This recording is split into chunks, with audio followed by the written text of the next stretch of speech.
it's a pretty weird thing to ask. Like, have you ever had like a telepathic experience? And depending on who you ask or where you ask it, you might get some strange looks or some sort of like social clap back in some way or another.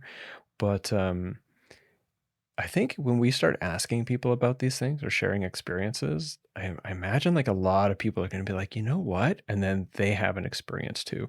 I know this happened, and I'll ask you a little bit later about disincarnate entities. But at some point in my sort of, I don't know, I had an instance where I was like really grappling with the reality or unreality of disincarnate entities, and started asking around to people whose perspective I trusted, who hadn't really ever spoken to me about it, yes or no. And every single person I talked to was like, well, actually, yeah.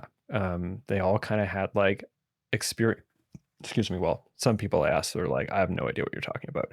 But a lot of people that I asked were like, yeah, actually, there's this, and this, and these instances, and this is what I sort of generally believe, but they just don't talk about it because it's a weird thing to bring up.